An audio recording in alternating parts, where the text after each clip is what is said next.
Boot విసిరారు ఆయన మీదకి. ఇది భారతదేశ చట్టాన్నే అవమానించినట్టు. మనువాదులు ఎంత క్రూరమైన వాళ్ళు, చాప కింద నీరులాగా వాళ్ళు ఎట్లా పనిచేస్తారో మీరు గుర్తించండి. ఆల్రెడీ మనల్ని తిడుతున్నారు, కింద కామెంట్స్ రాస్తున్నారు అక్కడ. సరైనా సరే దేవుడు వాళ్ళకి క్షమించి ఆయన తన రాజ్యానికి వారిని వారసులుగా చేసుకొనును గాక. అయ్యో మన హిందూ సోదరులు మన తరంలో నశించిపోకూడదు, యేసునాయన మనకు బాధ్యత పెట్టాడు అని ఆలోచనతో నశించే ఆత్మల కోసం మనం భారం కలిగి మనం ఏడుస్తూ వాళ్ళ కోసం ప్రార్థన చేసి రక్షించబడాలని సువార్త ప్రకటిస్తుంటే కొంతమంది మతోన్మాదులకి అర్థం కాక సేవకుడు దేవుని ఆత్మను వశపరుచుకోవాలి. గుర్తుంచుకోండి, మోషే దేవుని హృదయాన్ని వశపరుచుకున్నాడు. దావీదు దేవుని హృదయాన్ని ఎరిగి నేను ఇలా చెయ్యాలి అని చేసేవాడు. అందుకనే దావీదు నా హృదయానుసారమైన మనుషుడని చెప్పాడు. హల్లెలూయా. ఈ సమయంలో మరి మన మధ్యలో దైవజనులు యూలా మినిస్ట్రీస్ వ్యవస్థాపక అధ్యక్షులు దైవజనులు జాన్ బాబాయ్ గారు మన మధ్యలో ఉన్నారు. వారు కొద్ది నిమిషాలు మరి మనకు దేవుని వాక్యాన్ని అందిస్తారు. దేవుని వాక్య పరిచయ నిమిత్తమే దైవజనులను ఆహ్వానిస్తుండగా అందరం కూడా చప్పట్లు కొట్టి ప్రభు నామాన్ని ఘనపరుస్తూ దైవజనులను గౌరవపూర్వకంగా ఆహ్వానిద్దాం.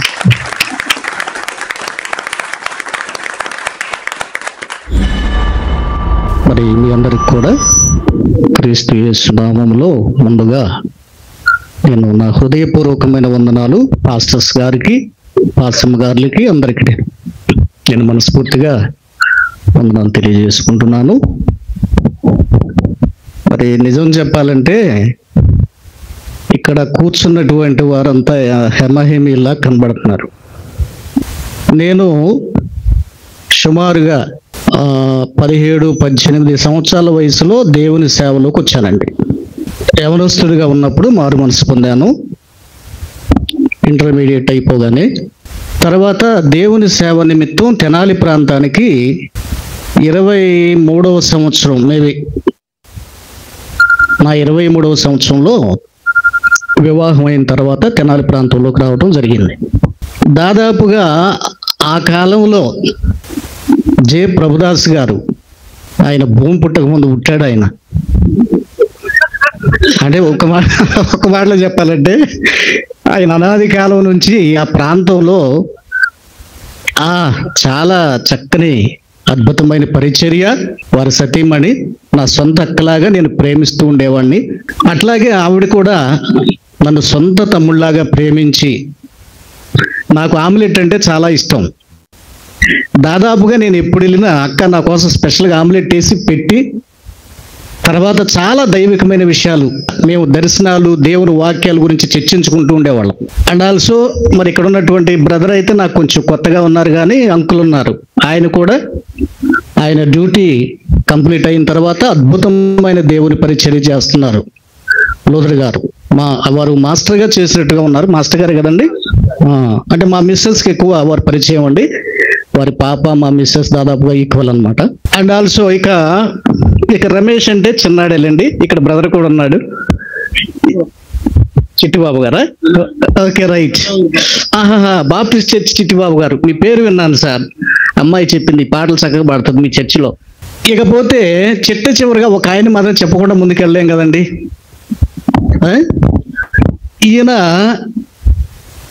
ఇప్పుడు నేను మీకు బైబిల్లో ఒక వ్యక్తిని పరిచయం చేశాను. ఎవరినమ్మా చదివించాను అసలు, హెబ్రీ పత్రిక. నేను వీలైనంత త్వరగానే ముగిస్తా, ఏం కంగారు పడబాకండి. హెబ్రీ పత్రిక మనందరికీ పరిచయమే, మీ అందరికీ బాగా పరిచయమే. 11వ అధ్యాయం 24వ వచనం.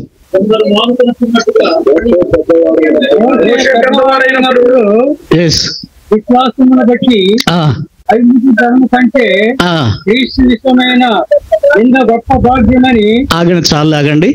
చాలు ఆగండి, దయచేసి ఏమీ అనుకోకుండా నాతో చెప్పండి.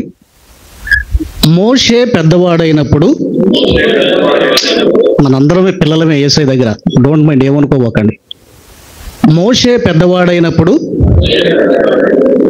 ఐగుప్తు ధనము కంటే క్రీస్తు విషయమైన నింద గొప్ప భాగ్యమని ఎంచుకున్నాడు. జీవం కలిగిన తండ్రి, ఈ మాటలు మీ గాయపడిన హస్తాల్లో పెట్టుకుంటున్నాం తండ్రి.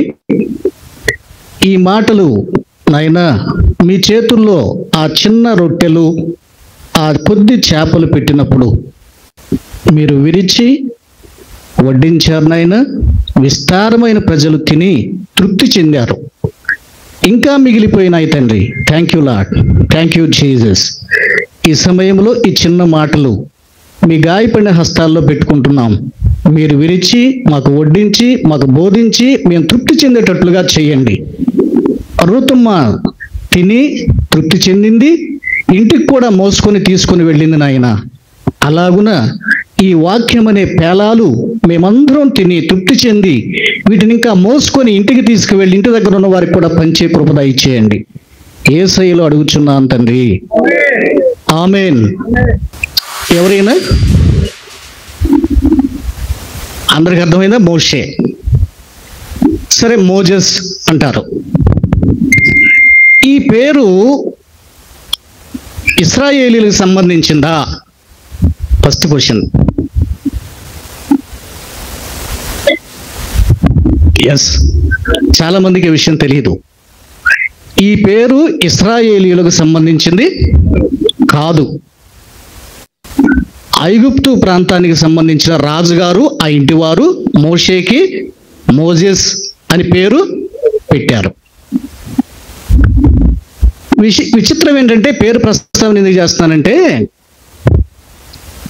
కొన్ని సందర్భాల్లో అబ్రామా, ప్రభువా సరే నిన్ను నేను దీవిస్తా కానీ ఇక మీదట నువ్వు అబ్రాము కాదు ప్రభువా, మరేంటి అబ్రహాము అని పేరు మార్చాడు. శారాయ్, డాడీ నువ్వు ఇక నుంచి శారాయి కాదు శారా అనబడతావు అన్నాడు. అవునా? దేవుని స్తోత్రించండి, హల్లెలూయా. ఇది మనందరూ తెలుసు కదా. ఇక్కడ ఒక చిన్న లాజిక్ చెప్తా మీకు. శారాయి అంటే ఏమైనా బాగుందమ్మా పేరు? బాగా కదా. శారా అంటే క్లాస్గా ఉంది. అబ్రాము అంటే మోటిగా ఉంది. అబ్రహాం అంటే చాలా క్లాసిక్గా ఉంది. చూసారా, మన యేసయ్య కూడా ఏమండి, మనం చాలా క్లాసుగా, నీట్గా, చక్కగా, మంచిగా, గొప్పగా ఉండాలని యేసయ్య కోరుకుంటున్నాడు. ఇక్కడ విషయం ఏంటంటే, అబ్రామును అబ్రహాముగా మార్చి పిలిచిన దేవుడు మోషేని మాత్రం మోజెస్ అనే పిలిచాడు కదా. ఎస్, అది ఎందుకో మనకు తెలియదు. సాధారణంగా బైబిల్లో కొంతమంది పేర్లు, ఇప్పుడు పేతురు ఉన్నాడు కొత్త నిబంధనలో, ఓకే, పేతురుకు కూడా ఏం జరిగింది? కేఫా అని పిలిచాడు యేసయ్య.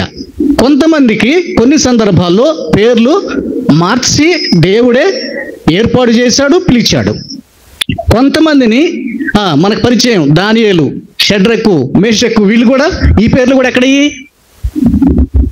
బబులోనుకు సంబంధించినవే.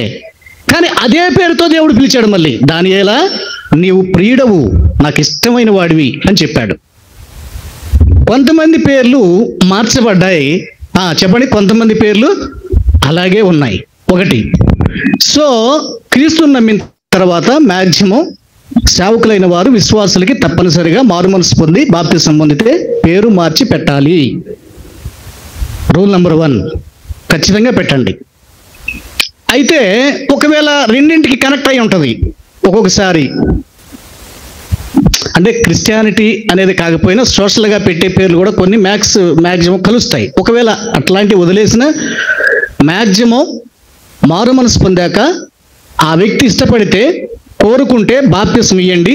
ఏమండోయ్, చట్టాలు మారుతున్నాయి, గుర్తుంచుకోండి. క్రీస్తు విజయం ఫాలోవర్స్ మీలో కొంతమంది అయినా ఉండి ఉంటారు అని నేను భావిస్తున్నాను. క్షమించండి, ఏదో సందర్భం వచ్చింది గుర్తొచ్చి చెప్తున్నాను. నేను ఒక 3-4 వారాల క్రితం ఒక పోస్ట్ పెట్టాను.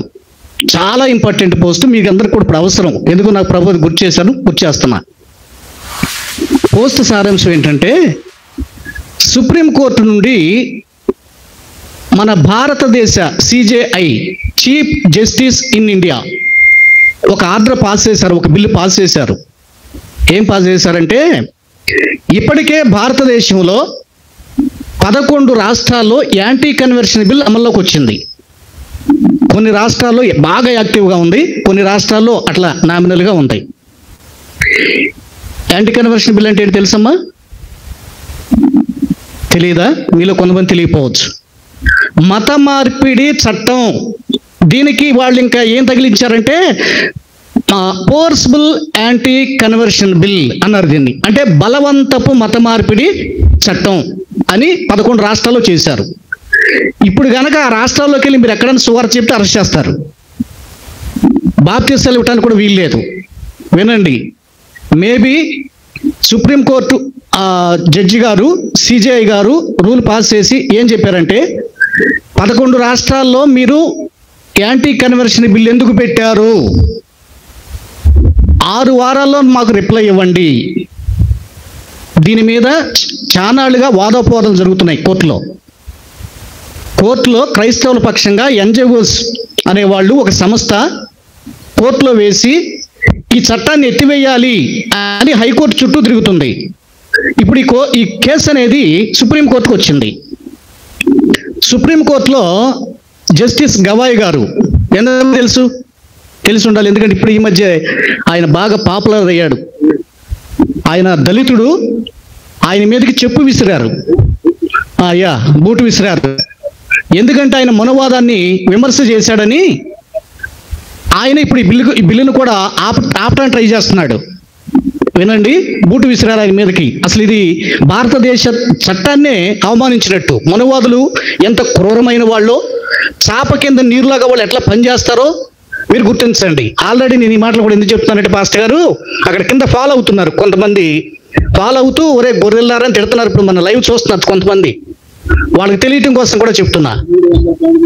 300 మంది ఆల్రెడీ, ఇక్కడ మీరు 100 మంది ఉంటే 300 మంది వీక్షిస్తున్నారు లైవ్. నాకు తెలిసి వాటిలో కొంతమంది ఆపోజిషన్ పార్టీ వాళ్ళు ఉన్నారు. వాళ్ళు ఆల్రెడీ మనల్ని తిడుతున్నారు, కింద కామెంట్స్ రాస్తున్నారు అక్కడ.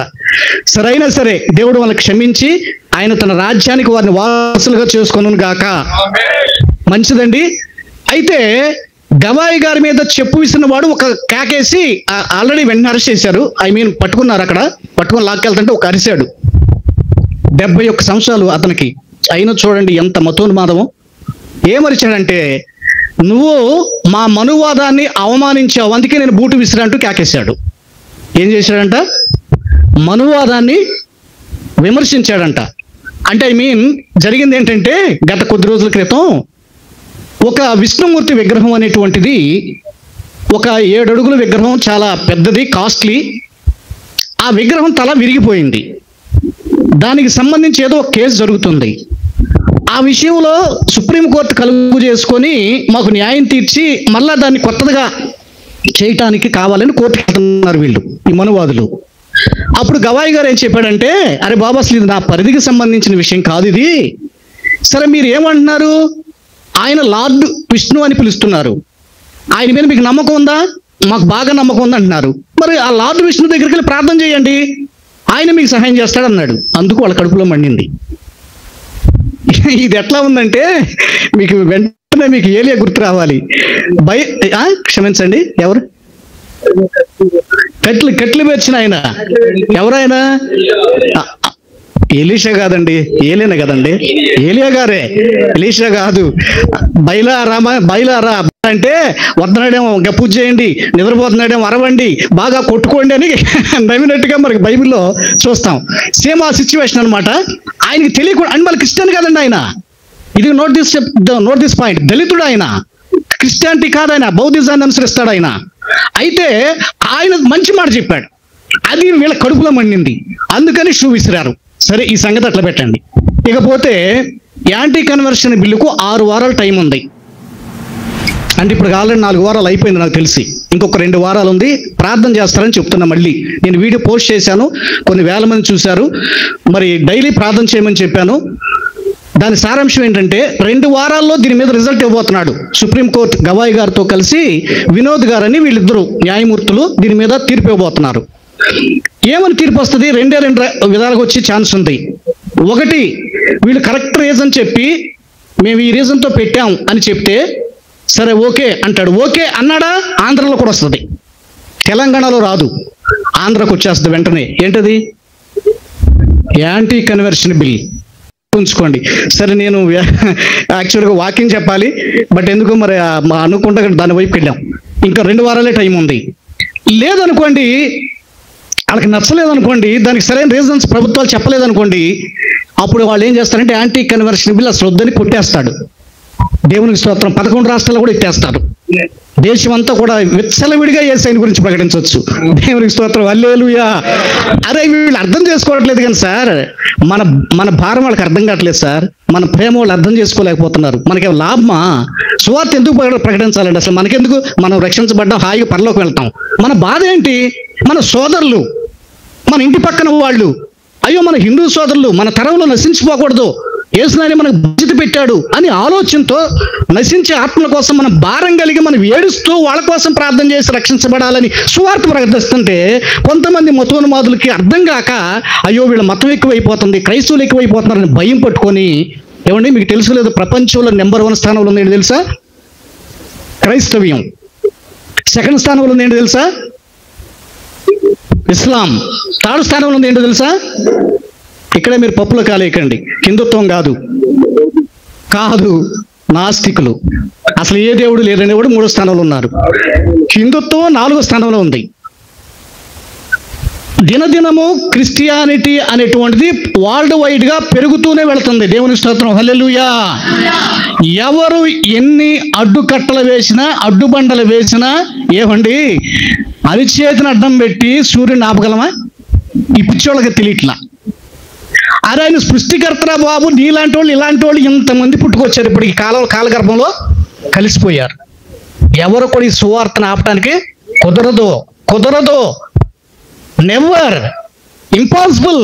Because of our lord is almighty. He is a creator. His name is Jesus Christ. Hallelujah. సరే అనుకొచ్చేద్దామండి. సార్ నా టైం అయిపోయిందా? అసలు సరే, పాస్టర్ గారి గురించి నేను ఒక మాట చెప్పాలి సార్. మా పాస్టర్ గారి గురించి ఒక మాట చెప్పాను, నేను ముగించాలి. చాలా దూరం వచ్చేసాను అంటారా? అందుకే మళ్ళీ వెనక్కి తిరిగి చూసుకున్నా. చాలా దూరం వచ్చాను, మరి ఇప్పుడు వెనక్కి వెళ్తున్నాను. మా బర్నబా గారు కానీ, చంద్రబాబు గారు కానీ నిజంగా చాలా నమ్మిన పంటలండి. మంచి నాకంటే చిన్న పెద్ద నాకు తెలియదు కానీ చాలా రెస్పెక్ట్గా ఉంటారు. ప్రతి భారం కలిగి ఈ రూరల్ ఫెలోషిప్కు సంబంధించి మంచి పని చేస్తున్నారండి. దేవుడు ఆయనకి ఇచ్చిన నమ్మకమైనటువంటి దైవదాసులు వాళ్ళు. కొట్టాలి మరి, నేను ప్రతిదానికి ఏం చెప్పేది. నిజం చెప్పాలంటే సార్, మామూలుగా ఇంట్రడ్యూస్ చేసినప్పుడు క్రిస్టియన్ రైట్స్ ఆర్గనైజేషన్ అధ్యక్షులని ఎక్కడికి వెళ్ళినా మా బర్నబాస్ గారు నా గురించి చెప్తాడు. సార్ ఇంతకీ నేనేమనుకుంటానంటే, రూరల్ మండల ఫెలోషిప్లో గౌరవ అధ్యక్షుడు అనుకున్నా ఉంచారా, పీకేశారా? ఏం అధ్యక్షులు పెరిగిపోయారని ఆయన ఉన్నాడు కదా.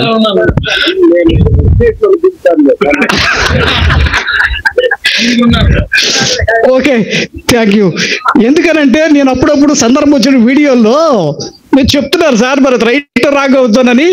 అమ్మా నేను క్రిస్టియన్ రైట్స్ అధ్యక్షుడే కాదు, మా రూరల్ ఫెలోషిప్ కూడా గౌరవ అధ్యక్షుడు అని చెప్తున్నా. అదేదో కొంచెం క్లారిటీ తీసుకుందామని మనం ఒకసారి. Thank you sir, thank you so much.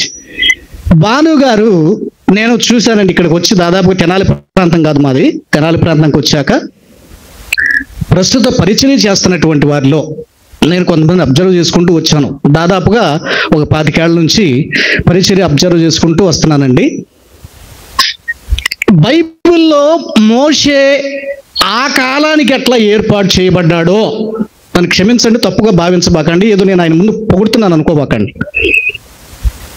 ఈ తరంలో మన ప్రాంతానికి అలాంటి మంచి నాయకుడు ఎవరైనా ఉన్నాడంటే భాను గారే. కొట్టండి ఎప్పుడైనా. నిజమండి, నేను నిజం చెప్తున్నాను, పొగడాలని కాదండి. నాకు మనస్ఫూర్తిగా ఉంటే నేను చెప్తా, లేకపోతే నేను సాధారణంగా ఎవరిని పొగడను. ఎక్కడ ఏ ప్రసంగంలో నేను పొగడను. నా వీడియోలు చూడండి, నా చర్చి వీడియో ప్రసంగాలు కూడా ఉంటాయి చూడండి. క్రీస్తు విజయం ఛానల్ టైప్ చేయండి. మన ఈ పాస్టర్ గారు రాగని చెప్తున్నాడు, అన్న నేను మీ ఫాలోవర్ని అని. పాస్టర్ గారి పేరు ఏదో చెప్పాడు, విజయ్ కుమార్ గారు. So right. ఎందుకనంటే ఇప్పుడు మేమంటే, ఇప్పుడు అయ్యగారు ఇవ్వాలంటే ఆయన వేసుకోవాలి, ఆయన సూటు బూట్ వేసుకుంటాడు. ఇప్పుడు నేను సూటు బూట్ వేసుకున్నాను కదా, ఆయన మామూలుగా ఉంటే ఆయన ఏదో తక్కువ అంటే, ఐ మీన్ పేదోడు అనుకుంటున్నారా? మన ఇద్దరికి తెలుసులేండి, ప్రజలకు తెలియాలి కదా. ఆయన రిచ్. ఇప్పుడు నేను సూటు, ఇక చూడండి, నాకు సూటు బూటు ఉన్నా నేను పూర్. ఇంక విషయం ఏంటి చెప్పమంటారు? ఇక్కడే కాదు, అక్కడ కూడా అంతే. ఈయన 2 చోట్ల రిచ్చే. అర్థమైందా? 2 చోట్ల అంటే సార్ చెప్పండి సార్, అది వచ్చిన సమస్య. చూసారండి, అన్ని నిజాలు ఇప్పుడే చెప్పేకండి సార్. మీకు అర్థమైంది కదా? ఆయన భూలోకంలో రిచ్చే, పరలోకంలో కూడా ఆయన rich. In the name of Jesus Christ, hallelujah. చాలా మంచి మనిషి అండి, నిష్కపటంగా ఉండే మనిషి అండి. ఏదన్నా ఉంటే సర్దుకుపోయే మనస్తత్వం కలిగిన, వ్యక్తిత్వం కలిగినటువంటి వాడు. అందుకని నేను కూడా ఏం చేశానంటే, మా క్రిస్టియన్ రైట్స్ ఆర్గనైజేషన్లో గౌరవ అధ్యక్షునిగా పెట్టి మెడలో దండ వేశా. చప్పట్లు కొట్టండి, ఆయన నాకు దండ వేసాడే మరి.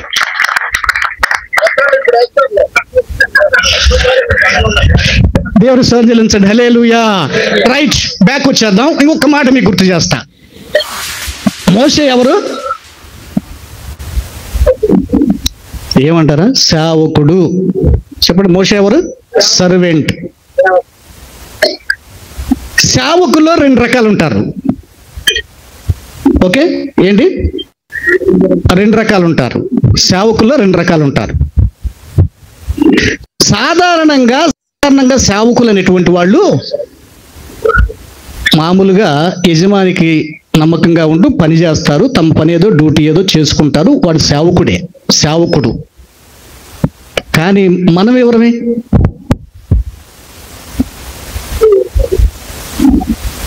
మనం ఎవరమే? సేవకులమే గాని దేవుని సేవకులం. నోట్ దిస్ పాయింట్, నేను చెప్పదలుచుకుంది క్యాచ్ చేయండి. సేవకులమే గాని ఎక్కడ ఏదో మనుషులకి సేవ చేయటం, మనుషులకి కాళ్ళు కడగడం, మనుషులకి చేయటం, ఇది కాదు. అసలు మనం ఎవరమే? Servant of God, not a God, he is a almighty. దేవుని సేవకులం. జాగ్రత్తగా వినండి, సేవకులు వేరు, దేవుని సేవకులు వేరు. మోషే ఇంకా ఒక ఉన్నతమైన మెట్టు కలిగిన వాడు. అసలు దేవుణ్ణే ఓన్ చేసేసుకున్నాడు.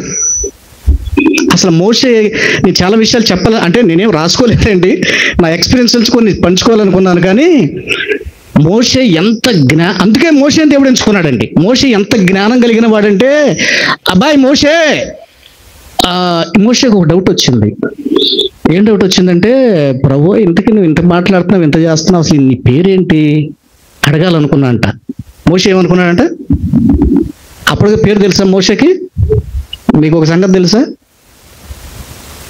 మీకు ఒక సంగతి తెలుసా అని అడుగుతున్నా. ఏంటి అనాలి అన్నట్టుగానే చూడండి. అంటే ఏంటి అంటే, అబ్రహాముకు కానీ, మొట్టమొదటిగా దేవుడు అబ్రహాంతో కదా కనెక్ట్ అయింది. అబ్రహాము కానీ, ఇస్సాకు కానీ, యాకోబుకు కానీ తన పేరు చెప్పలా. ఈ సంగతి ఎంతమందికి తెలిసి ఎత్తండి సేవకులు? అది ఎక్కువ మందికి తెలియదు. అబ్రహాముకు కానీ, ఇస్సాకు కానీ, ఇశ్రాయేలుకు కానీ తన పేరు చెప్పలేదు. చెప్పించడానికి వాడికి చేతకాల. మోషే చేత అయ్యింది. చాలా తెలివిగా అన్నాడు, ప్రభువా డోంట్ మైండ్ ప్రభువా, మరి వాళ్ళు ఒకవేళ ఏదన్నా నీ పేరు అడిగితే నేను ఏం చెప్పాలి? చూసాడు ఎంత నాగ్ అడిగాడు. ప్రభువా నీ పేరేంటి అంటే కోప్పడతాడేమోనని, నా పేరు నీకు అవసరమా అంటాడేమోనని ఎంత తెలివిగా చెప్పాడంటే, ప్రభువా నేను వెళ్ళమన్నా వెళ్తా సరే, ఇంతకీ మన దేవుడి పేరేంటని నేను ఏం చెప్పాలి అని తెలివి. అందుకనే సేవకులు ఎట్లా ఉండాలి తెలుసా? పాముల వలె వివేకము కలిగి, పావురముల వలె నిష్కపటంగా బ్రతకడం నేర్చుకోండి. ఈ మధ్య సేవకులు ఎట్లా అయిపోయారంటే, రివర్స్ చేశాడు సైతాన్ గాడు. వాక్యాన్ని రివర్స్ చేసి అనుసరిస్తున్నారు చాలా మంది సేవకులు. ఏమండి, కపటం పోవట్లేదండి, క్షమించండి. సేవకులు అలా ఉండబాకండి, కపటంగా ఉండబాకండి, ప్రేమగా ఉండండి, వేషధారణగా ఉండబాకండి. మాటల్లో ప్రేమ చూపిస్తున్నాం కానీ క్రియల దగ్గరకు వచ్చేటప్పటికి నిజంగానండి చాలా డివైడ్ అయిపోతుంది. సైతాన్ మళ్ళీ డివైడ్ చేసేస్తున్నాడు. దీనికి మనం విచారించాలి, మనల్ని దిద్దుబాటు చేసుకోవాలి. మన వల్ల సంఘాలు ఎదగో. ముందు కాపరి సరిగా ఉండాలి, కాపరి సరిగా ఉండాలి. నువ్వు ఒక valuable person, you are a precious person before of the almighty. ఇది గుర్తుంచుకోండి. దేవుని ఎదుట నేను సెలెక్ట్ చేసుకుని, గాడ్ హ్యాస్ చూజన్ యూ. కాబట్టి నువ్వేం చేయాలి? చాలా జాగ్రత్తగా జ్ఞానముగా నడుచుకోవాలి, యథార్థంగా జీవించాలి, మంచి సాక్ష్యం కలిగి ఉండాలి. మోషేకి ఎలాంటి సాక్ష్యం చెప్పాడు తెలుసా? దేవుడే స్వయంగా, మోషే నా ఇల్లంతటిలో, హల్లెలూయా. మోషే ఎంత తెలివైనవాడంటే దేవుణ్ణే తన సొంతం చేసుకుని తన వైపు తిప్పేసుకున్నాడండి. మోషే నేను ఎవరికి చెప్పలేదు కానీ సరే నీకు చెప్తున్నాలే, నా పేరు విను, బైబిల్లో ఉందా? ఉంది. కాదు, ఉన్నవాడు నన్ను వాడను కాదు, యెహోవా అనే నా పేరు నేను ఎవరికి చెప్పలేదు, నా పేరు యెహోవా అని చెప్పాడు. ఇప్పుడు నేను అవన్నీ తీసి మీకు చూపించడం టైం లేదు. నా సేవకుడు అన్నాడు. మిరియామా మీ అన్న అనుకుంటున్నావా? తమ్ముడు అనుకుంటున్నావా? అహరోన్ మీ తమ్ముడు అనుకుంటున్నావా? నా సేవకుడు, మై ఓన్ ప్రాపర్టీ మోషే. సేవకుడు అంటే చాలా విలువగా ఉండాలి. మోషే ఎందుకు దేవుడి దగ్గర, ఇంకా చాలా విషయాలు ఉన్నాయి బట్ కుదిస్తున్నాను.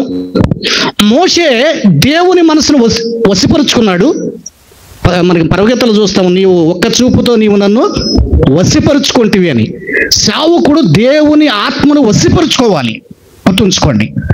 మోషే దేవుని హృదయాన్ని వశపరుచుకున్నాడు. దావీదు దేవుని హృదయాన్ని ఎరిగి నేను ఇలా చెయ్యాలి అని చేసేవాడు. అందుకనే దావీదు నా హృదయానుసారమైన మనుషుడని చెప్పాడు. హల్లెలూయా.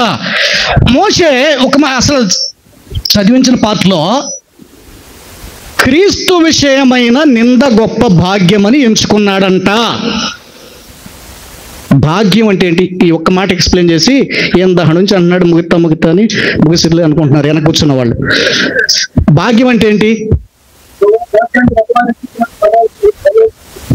సార్ మీనింగ్ చెప్పమంటున్నాను. చాలా మందికి తెలియదు, నాకు తెలిసి, నాకు కూడా తెలియదు. రీసెంట్గా నేను సెర్చ్ చేసిన పదం మీద నేను అలాగనుకున్నా. భాగ్యము అనే అందరూ గుర్తుంచుకోండి. నేను కూడా రీసెంట్గా నేర్చుకున్నాను. నేను నేర్చుకునేవాడిని. మీరు నాకంటే పెద్దవారు ఉన్నారు, చక్కటి పరిచర్య చేస్తున్నారు, ప్రభు మిమ్మల్ని దీవించాడు. ఏమండి ఏదో కారులో తిరిగితేనో మేడలో డబ్బులు ఉంటేనో మంచి పరిచర్య చేస్తున్నారు అనుకోబాకండి, తప్పది. అంతే, నిజమండి. నేను అనుభవించి చెప్తున్నా. నేను పూరింట్లో సేవ చేసినప్పుడు అసలు ఎంత కన్నీటి ప్రార్థన చేసుకుని ఎంత ఉండేదో ఇప్పుడు ఏం చెప్పేది, ఇది వీటేసుకుని తిరగటం సరిపోతుంది. నేను నమ్మకంగా యథార్థం చెప్తున్నా, నమ్మండి. అందుకనే మా చిన్న సేవలండి, చిన్న సంఘంలో నిరుత్సాహపడబాకండి. భాగ్యం అంటే ఏంటి? కాదు నాన్న, అంటే బైబిల్లో ఉందిలే, రక్షించి నేను పోలిన వాడేవాడు ఇశ్రాయేలు. సరే అక్కడ కూడా తీసుకెళ్తా, కానీ బట్ ఏంటి, what is the meaning of fortune అని ఇంగ్లీష్లో వాడబడింది. ఇప్పుడు మీకు చెప్తా వినండి. ఇంకొక మాట కూడా ఉంది, తెలుసు కానీ దాని అర్థం మీకు కరెక్ట్ తెలియదు. లక్ అంటారు. భాగ్యాన్నే లక్ అని ఇంగ్లీష్లో కూడా పిలుస్తారు. లక్ అంటే ఏంటి? అదృష్టం అంటే ఏంటి? దీనికి కూడా కరెక్ట్ తెలియదు మనకి. నిజమండి, మనం అంటాం కానీ దాని అర్థం పర్ఫెక్ట్ మీనింగ్ తెలియదు. భాగ్యం అన్న అదృష్టం అన్న ఒకటే పర్యాయ పదాలు. డిక్షనరీకి వెళ్ళి చూడండి. ఇప్పుడు నేను చెప్తున్నా వినండి అర్థం. భాగ్యం అన్నా అదృష్టం అన్నా మనం రెండుగా చెప్తాం. ధనధాన్యాలు, సుఖ సౌఖ్యాలు, సిరి సంపదలు, భోగభాగ్యాలు, చెప్పండి, 5-6 వస్తాయి. అష్టైశ్వర్యాలు, ఈ వచ్చేవన్నిటిని కలిపితే భాగ్యం అంటారంట. ఇది డిక్షనరీ మీనింగ్. నేను అనుకున్న డబ్బులు అనుకున్నాను. ధనధాన్యాలు, వస్తు వాహనాలు, ఇళ్ళు వాకిళ్ళు, సిరి సంపదలు, ఇట్లా ఏమి చెప్పండి. టోటల్గా ఆరోగ్యము, మనశ్శాంతి, సంతోషము, ఇవన్నీ కూడా కలిగిన వ్యక్తిని భాగ్యవంతుడు అంటారంట. బైబిల్లో ఒక మూర్ఖుడైన భాగ్యవంతుడు ఉన్నాడు. ఎవరు చెప్పండి? వెరీ గుడ్, మంచి లైన్లో ఉన్నారు. రైట్, భాగ్యవంతుడు. అయితే మోషే ఏమెంచుకున్నాడంట? ఐగుప్తులో ఏముంది మోషేకి? సుఖం ఉంది, సంతోషం ఉంది, అసలు బాధపడాల్సింది లేదు. రాజు ఇంట్లో ఉన్నాడు, తినటానికి తక్కువ, రోజు పలావ్ తినొచ్చు. పాస్టర్ గారు పలావ్ పెడతాడో లేదో ఏంటో ఈరోజు మనకి. రోజు మోసే పలావ్ తినొచ్చు. వేట మాసం అంటే వేట మాసం, చికెన్ కావాలి చికెన్, మటన్ కావాలంటే మటన్, ఏది కావాలంటే అది తినొచ్చు. అన్నీ ఉన్నాయి. డబ్బులు ఉన్నాయా? ఉన్నాయి. బట్టలు ఉన్నాయా? ఉన్నాయి. రాజు తర్వాత రాజు లాంటి వాడు. కానీ మోషే ఏమి ఎంచుకున్నాడంట? గుండెల మీద చేసుకొని చెప్పండి, మనం అట్టు ఎంచుకుంటామా? ఇప్పుడు నేనేమనుకుంటున్నానంటే ఎట్టగట్ట పర్వదాస్ గారు నేను క్రాస్ చేసి ఒక మంచి బిల్డింగ్ వేయాలనుకుంటున్నా. వద్దు ప్రభు, నాకున్నదన్నీ వదిలేసుకుంటాను, నేను మళ్ళీ నీకోసం ఏదో మళ్ళీ మొదలెత్తానని అనుకుంటాము మనం. లేదులేండి, మిమ్మల్ని నేను ఎట్లా క్రాస్ చేస్తాను సార్? లేదులేండి సార్, నేనేదో పేదోడిని, ఏదో కాకపోతే అది వేసుకుంటే కదా, మీరు ఇందాక చెప్పారు గౌరవం కోసం వేసుకున్నాను, నేను పేదోడినే. కానీ సార్ విన్నారా, మోషే ఆలోచన, అందుకే మోషే సెలెక్ట్ చేశాడు దేవుడు.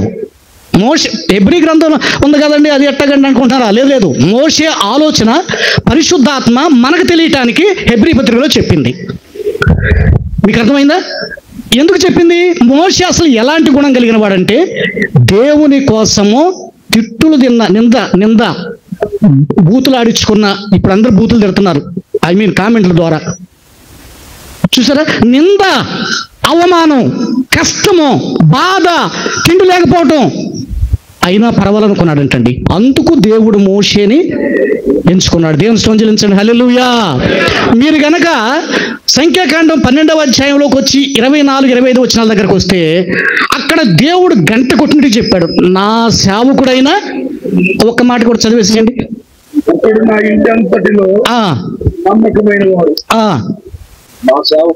6వ వచనం చివరి మాట నుంచి నేను చదువుతున్నా చూడండి. నా సేవకుడైన మోషే అట్టివాడు కాడు.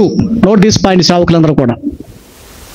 మనకి ఏదైనా ఆర్థిక సాయం అందించగలుగుతాడంటే సేవకుడు ఎట్లా ఉన్నాడంటే, ఈ రోజున అంటే నన్ను క్షమించండి, అందరు కాదండి, కొంతమంది కాస్త ఎక్కడైనా మనకి 400, 1000 రూపాయలు వస్తే కాస్త ఆ ఇంటికి 1-2 సార్లు వెళ్తాం అనుకుందాం. అంటే సరే, పరిస్థితులు బట్టి కావచ్చు, లేదా ఆ వాడుక మంచిది కాదు, ఆ వాడుకుంటే మనం వదిలేసుకోవాలి. మీకు తెలుసో లేదో, మా చర్చిలో నాకు దర్శనం భాగం ఇచ్చేవాళ్ళు ఒక 3-4 ఉన్నారు. నేను క్యాజువల్గా వాళ్ళు పిలిచిన వెంటనే వెళ్ళను. నేను అసలు మీరు వాళ్ళకి ఏదైనా బాగాలేదంటే వెంటనే వెళ్ళిపోతా. నేను మీకు ఒక సాక్షిని, నా సాక్షిని చెప్తున్నా. డబ్బులు తీసుకెళ్ళదు కానీ, అయ్యా ప్రార్థన చేసేది కానీ రా అంటే మాత్రం మా సంఘంలో ఇది జరుగుతుందండి. ఇప్పటి నుంచి కదా, మొదటి నుంచి. అంటే మా సంఘంలో దశమ భాగం ఆల్మోస్ట్ వృద్ధాప్యంలో ఉన్నటువంటి వాళ్ళు కూడా తెచ్చి ఇవ్వడానికి ట్రై చేస్తారు. నేనమ్మా, నువ్వు కొడుకు మీదో కూతురు మీద ఆధారపడి బ్రతికేదాని, నీవు ఇయ్యొద్దు అనేవాడిని. ఇప్పుడు కాదు, అసలు నేను మొదటి సేవ తొలి దినాల్లోనే ఒక వృద్ధురాలు 50 రూపాయలు తెచ్చి ఇచ్చేది, 25 ఏళ్ల క్రితం. 50 రూపాయలు కొడుకు మీద బ్రతికి, కొడుకు అన్నం పెట్టాలి, నేను తీసుకొని అనేవాడిని. నేను ఇప్పటికీ అక్కడక్కడికి వెళితే నా జేబులు ఏదైనా ఉంటే నేను ఇచ్చే ప్రయత్నం చేస్తా. మ్యాక్సిమం కానుకలు నేను తీసుకోను, మ్యాక్సిమం. సరే, అంటే పరిస్థితులు బట్టి ఒక్కోసారి సేవా విధానం ఉంటుందండి. కానీ నా సేవకుడు అట్టివాడు కాదు, అంటే అందరిలాంటి వాడు కాదు. మోషే అందరిలాంటి వాడు కాదు. ఇది నేర్చుకుని ఈ ముద్ర వేసుకోవాలి సేవకుడు. మా పాస్టర్ గారా మంచోడండి, చాలా మంచోడండి, నీ వెనక చెప్పాలి విశ్వాసులు. నేను ఒకసారి ఒక పాస్టర్ గారి దగ్గరికి వెళ్ళి, పేరు చెప్పలేండి, ప్రభుదాస్ గారి చర్చి పక్క దగ్గరలోనే, ఆ పాస్టర్ గారి కోసం వెళ్ళా. ఇప్పుడు కాదండి, ఎప్పుడో లేండి. వాళ్ళ విశ్వాస పక్కనే ఉంది. అమ్మ, మీ పాస్టర్ గారు ఎక్కడికి వెళ్ళాడన్నా? ఏ కొంపలో దూరాడో.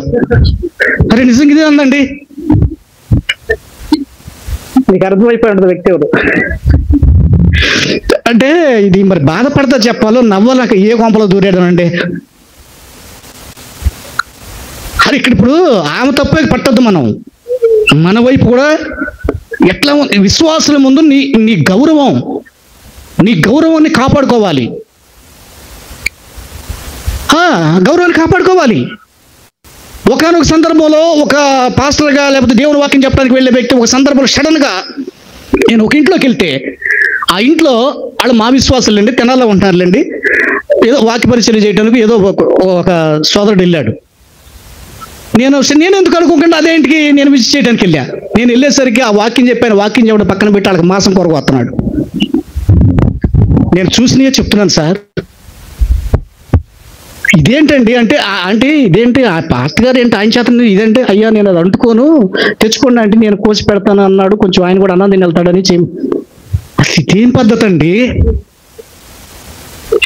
ఏంటి నా సేవకుడు అట్టివాడు కాదు, మోషే అలాంటి వాడు కాదు,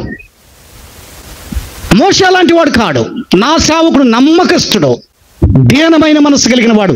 ఈరోజు నేర్చుకోండి. చాలండి, థ్యాంక్ యూ. ప్రార్థన చేసుకుందాం. జీవాధిపతి అయిన తండ్రి, మీ పాదములకు స్తోత్రాలు, వందనాలు చెల్లిస్తున్నాను నాయన.